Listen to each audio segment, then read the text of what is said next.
Mga 3 hours, tanong tayo. Anong oras tayo nagpapastol ng ating mga alagang kambing? So tayo po ay nagpapastol ng kambing natin mga alas 10 ng umaga. So pwede naman 9:30, 9:45. So kadalasan 10 AM talaga. Then before 12, sila ay babalik na dito sa kanilang bahay.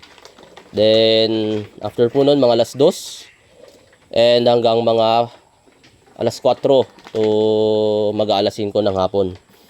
So kung alas 10 pa tayo nagpapastol mga ka-3 hours, kung maganda ang panahon, edi nagutom na ang ating mga alagang kambing sa umaga hanggang alas 10. So sa practice po natin ay hindi. So dapat po ang kambing ay tuloy-tuloy ang kain. So katulad po nito ngayon, yan. So umaga pa lang binigyan natin ng yan, chop na pure grass. So chinap po natin yan sa ating chopper. So ito po, kaya bago ipastol ang ating kambing, bago sila kakain ulit sa pastulan, ay kumain na po sila dito sa kanilang bahay.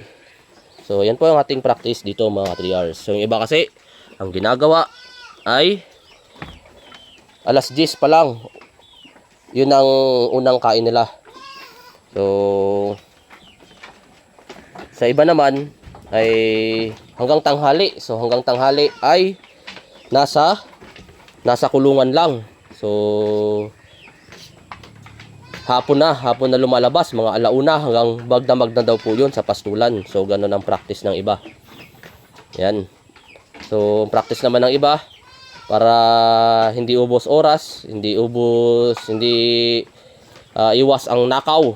Yan. Dito lang sa kulungan, sa compound lang. Kinukumpayan lang ng mga pagkain.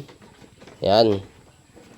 At dito na nila pinapakain sa kulungan ng ating mga kambing. So ayos din po yung practice na yun, kasi sa panagpastol ka, talagang kung responsable kang magpapastol, babantayan mo talaga yan para iwas nakaw, yan, and iwas away sa kapitbahay. So kung hindi naman nakabakod yung pinagpapastulan nyo, so yan, napaka-importante yan, nababantayan mo talaga, and syempre ubos ang oras mo talaga sa pastulan. So dito naman, kapag nasa kulungan lang, ay hindi maubos ang oras mo sa kakapastol. So pero bibigay ka talaga ng oras sa pangungumpay o pagsakate. At mas maganda kung may mga sarili kang tanim. And pag nabigay mo na dito sa kulungan, siguradong sapat ang ibibigay mo, ay pwede ka pang may oras ka sa sarili mo at pwede ka pang gumala. So yan mga 3 hours.